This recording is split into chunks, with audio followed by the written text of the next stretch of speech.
Suicidal thoughts और negativity से कैसे डील करें? अश्वजित गढ़पाल इनका सवाल है। देखिए, सुसाइडल थॉट्स अगर आपको किस कारणवश आते हैं, इस पर ये डिपेंड होता है।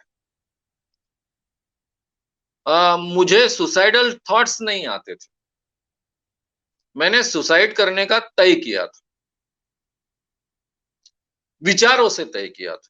उसमें भावनाओं का हिस्सा ज़्यादा था, रैशनैलिटी कम थी, लेकिन वो थॉट नहीं आते थे कि मैं आत्महत्या करूँ। मैंने तय किया था कि मुझे आत्महत्या करनी है, क्योंकि मैं जीने के लायक नहीं हूँ, अपने आप को कंट्रोल नहीं कर पाता। अगर आपको सुसाइडल थॉट्स आते हैं, आपके जीवन में ऐसी कोई भयंकर घटना घटी, यानी जैसे प्रेम भंग की घटना है, किसी नज़दीक के व्यक्ति की मृत्यु है, या फिर ऐसी कोई आपत्ति आ गई कि आपके सामने कोई चारा नहीं बचता है, कोई रास्ता नहीं बचता है, ऐसा आपको लगता है और इसलिए आपके मन में सुसाइडल थॉट्स आ रहे हैं। तो ये साइकोलॉजिकल सुसाइडल थॉट्स को आप हैंडल कर सकते हो, बहुत अच्छे ढंग से हैंडल कर सकते हो, अपने आप को समझा कर भी हैंडल कर सकते हो।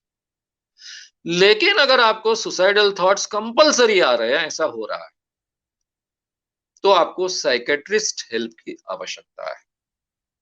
ऐसी कोई बीमारियां हैं, मेजर डिप्रेशन है, जिसमें सुसाइडल थॉट्स आते हैं, कंपल्सरी आते हैं। सिजोफ्रेनिया में भी कुछ लोगों को आ सकते हैं।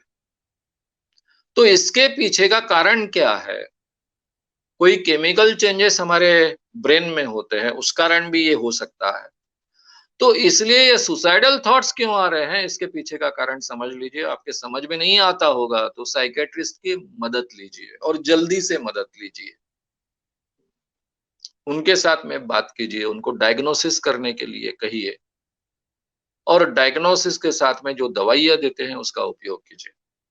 अगर आपको समझ में आता है कि मेरे मन में सुसाइडल थॉट्स क्यों आ रहे हैं, क्योंकि मेरा प्रेम भंग हुआ है, मेरे नज़दीक के कोई व्यक्ति मृत्यु हुई है उसकी, या फिर मेरे जीवन में इतनी कठिनाइयाँ आई, इसलिए मेरे मन में ये थॉट्स आ रहे हैं।